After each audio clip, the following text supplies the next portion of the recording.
last night.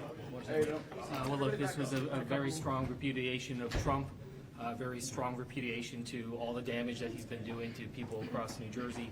People want leaders that are focused on affordability, their own lives. Instead, Trump's making it so much worse, whether that's terminating the Gateway Tunnel project, 800,000 people in New Jersey not getting food assistance, the 174% increase in healthcare costs that many New Jerseyans are facing. So I took away a crystal clear message from election night. Do the election results embolden the resolve of the Democrats here on the government shutdown because they went their direction? Well, look, I won't say exactly in terms of what comes next because we need to think that through. But what I'll say is that I think it further solidifies for me that people want help. That people want help from all the damage that Trump is doing when it comes to healthcare, when it comes to the lawlessness that we're seeing in our streets, and they want to make sure that we're standing up and fighting against it. When you hear about the contours of where the bipartisan talks are at right now, do you think it sounds like something that you could get behind, or do you fear that it kind of doesn't accomplish the Democratic goals that you set out on? Maybe it's just a vote on ACA for a year extension or something else. I mean, do you feel like it's enough?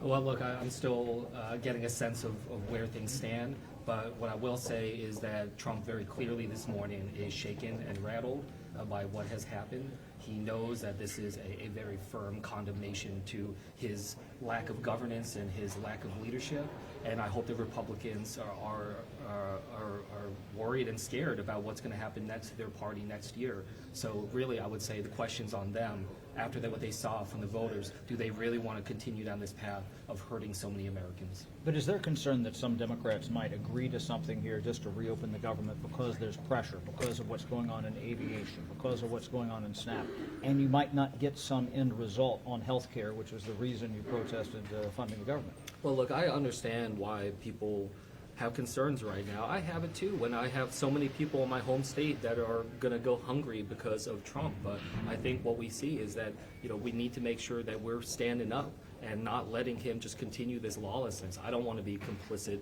in what Trump is doing in terms of just how much damage he's doing to this country. So yes, I think we get a clear message from the election yesterday that we need to stand up to this. And look, I'll talk to my colleagues, frankly, on both sides of the aisle, but I hope in particular the message learned from last night needs to fall squarely on the Republicans to stop this craziness that they're leading our country down, that they need to change the course. That doesn't sound like there's a thaw here on the Democratic side. There were some hints of a thaw on the Democratic side. A thaw to try to reopen the government because some of these talks behind the scenes that have been going on.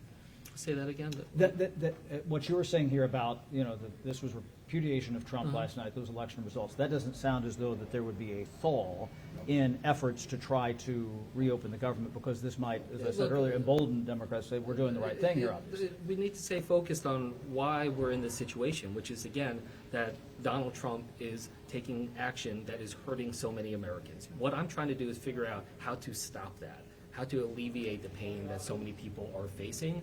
And part of that, I think, really the wake-up call today needs to be on the Republicans, recognizing that they cannot continue to push in that direction. So sure, on the Democrat side, we'll be thinking through on the tactics, but what I hope is that the Republicans took a long look at themselves in the mirror this morning, realize they are on the wrong side of the American people, and they wake up today, come talk to us, actually have negotiation, get the House of Representatives back to work. The fact that they are still not here after these votes yesterday, shame on Speaker Johnson. Can I just quickly, on the timeline,